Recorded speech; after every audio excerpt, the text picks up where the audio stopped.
Ravi de vous retrouver sur la chaîne Géopolitique. On va traiter des derniers développements en cours en Afghanistan. Alors, il faut savoir qu'aujourd'hui, les talibans mènent des attaques tous azimuts en Afghanistan. Alors, on va essayer de comprendre un petit peu la logique, en fait, s'il y a déjà une logique. On va essayer de la comprendre, la logique des insurgés talibans. Alors, elle se décline en trois volets, principalement.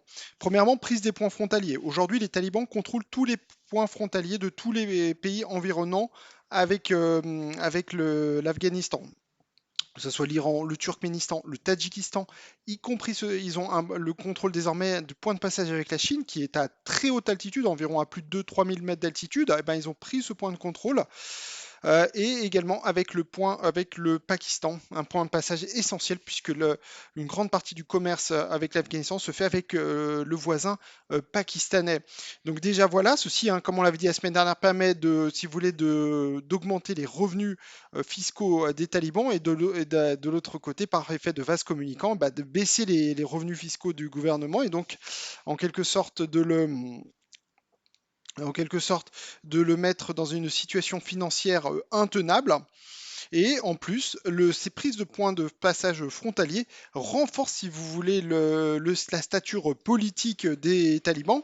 Pour preuve, cette semaine, une délégation talibane conduite par le fondateur des talibans s'est rendue donc en République populaire de Chine, où ils ont été reçus par le ministre chinois des Affaires étrangères, Yung Hui, qui donc les a reçus en personne. C'est quand même pas rien.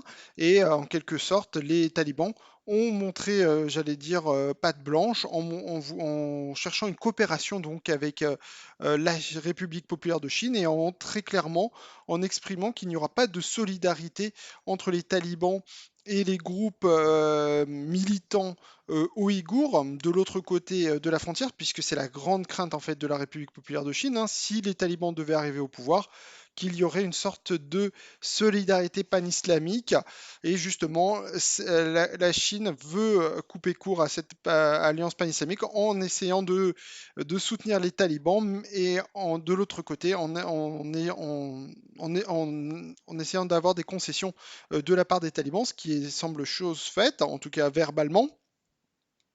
Ensuite, deuxième axe de la stratégie talibane, c'est le siège des villes. Alors, on l'a dit depuis la semaine dernière, les talibans avancent en zone rurale et s'arrêtent, si vous voulez, aux abords des villes, comme par exemple la ville de Kunduz, qui est totalement assiégée déjà depuis quelques semaines. Et cette semaine, ils ont poursuivi, si vous voulez, cette stratégie des sièges des villes, notamment celle de Kandahar, qui est la deuxième ville du pays, Herat, Lashgargah, qui est non loin, pas très loin non plus de Kandahar, qui est la capitale provinciale de la province d'Helmand, donc encore une fois dans le sud du pays. Donc on voit aujourd'hui il y a une volonté très clairement d'asphyxier les villes afghanes.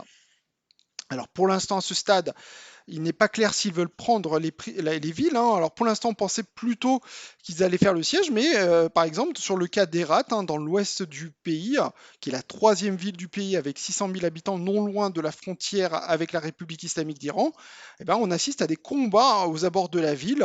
Très important, notamment l'aéroport d'Herat a été pris pour cible et contrôlé pendant quelques heures par les forces talibanes avant d'être reprise par l'armée afghane. Alors il faut savoir que la ville d'Herat a non seulement a le soutien de l'armée afghane, qui semble logique, mais également il y a des milices locales du chef de guerre Ismail Khan. Alors, il faut savoir que dans de nombreuses villes afghanes, vous avez des chefs de guerre, du fait qu'avant 2002, avant l'invasion états-unienne de l'Afghanistan, eh ben, il n'y avait pas d'armée afghane au niveau national, et donc chaque région, chaque ville, chaque comté avait en fait sa propre milice, et notamment celle d'Herat est très connue du fait de son chef de guerre qui est renommé dans toute l'Afghanistan, Ismail Khan, qui a combattu l'armée soviétique, puis également les talibans dans les années 90. Et puis s'est allié donc avec les États-Unis. Et cette fois-ci, de nouveau, il combat en fait l'armée talibane. Et donc, il a une milice qui lui est propre. Et donc, elle combat en coopération avec l'armée afghane. Mais malgré tout, même d'après ce conseil, même Ismail Khan ne se sent plus en sécurité à Herat. Et donc, est parti à Kaboul comme de nombreux habitants d'Herat. Puisqu'il se trouve encore une fois aux abords de la ville et on craint même qu'un assaut soit lancé de façon à tout moment sur la ville d'Herat. Alors certes, un assaut déjà a été lancé, mais a été repoussé, j'allais dire héroïquement, par l'armée afghane, puisque vraiment c'est un sacrifice humain de la part de l'armée afghane du fait de l'absence de soutien de l'armée de l'air des États-Unis. Déjà, on parle de 4 morts du côté de l'armée afghane, et de l'autre côté, on parle d'un bilan extrêmement lourd aussi du côté de l'armée talibane sur cet assaut sur Herat. On parle d'une centaine de morts. Alors d'après ce qu'on sait aussi, les bilans sont un peu exagérés, seraient exagérés, ne se correspondraient pas à la réalité, mais il n'y a aucune source indépendante aujourd'hui sur place en Afghanistan pour donner des bilans fiables du fait de l'insécurité. Et donc voilà aujourd'hui hein, toute cette stratégie talibane. Hein, donc je répète, siège des villes, prise des points frontaliers, et puis essayer d'avoir une reconnaissance internationale, hein, ce qu'elle n'avait pas cherché à faire dans les années 90. Hein. Elle n'en avait un petit peu cure que de la réaction internationale. Or là, on sent une inflexion hein, de la part de l'aile politique des talibans, conduit par le fondateur des talibans, qui donc essaye de sillonner, si vous voulez, différentes capitales. Donc, comme je l'ai mentionné un peu plus tôt, elle était cette semaine, cette délégation en République populaire de Chine. On a eu également cette délégation talibane était un peu quelques jours plus tôt en Fédération de Russie. On sait qu'elle a un bureau politique, d'ailleurs une représentation diplomatique au Qatar. C'est bien pour ça qu'il y a des négociations, les négociations entre les talibans et le gouvernement afghan se tiennent à Doha hein, depuis le mois de septembre. Elles continuent ces négociations. Et d'ailleurs, peut-être ceci pourrait expliquer pourquoi les talibans en fait mènent en fait ces attaques de façon frontale, voire n'arrêtent pas leur offensive pour, si vous voulez, peut-être augmenter leur levier sur les négociations qui pourraient venir. Car en fait, très clairement, les talibans augmentent leur pression pour avoir tout simplement probablement la tête du président Ghani, du président internationalement reconnu de l'Afghanistan. En quelque sorte, ils en font, si vous voulez, leur exécutoire, leurs conditions. Mais le président Ashraf Ghani, qui a été reçu il y a quelques jours par le président des États-Unis à Washington, pour l'instant n'a pas laissé entendre qu'il allait démissionner, mais il y a des pressions très intenses aux États-Unis pour une démission du président Ghani, pour justement, j'allais dire, pour calmer la pression talibane et envoyer, si vous voulez, pour le dire de cette façon, envoyer des signes de bonne volonté, de détente envers les talibans, et peut-être ceci pourrait mener à un cessez-le-feu, mais il n'y a encore une fois pas de volonté du président Ghani de démissionner, et donc c'est bien peut-être pour cela que les talibans mènent des attaques très intenses, donc non seulement sur Herat, hein, sur l'aéroport d'Herat, mais également ce matin on a appris que l'aéroport de Kandahar, la deuxième ville du pays, donc dans le sud du pays, non loin de la frontière avec le Pakistan, a été attaqué et donc désormais l'aéroport est fermé, ce qui veut dire qu'on ne peut plus fournir il n'y a plus de soutien logistique, mais également militaire à l'armée afghane,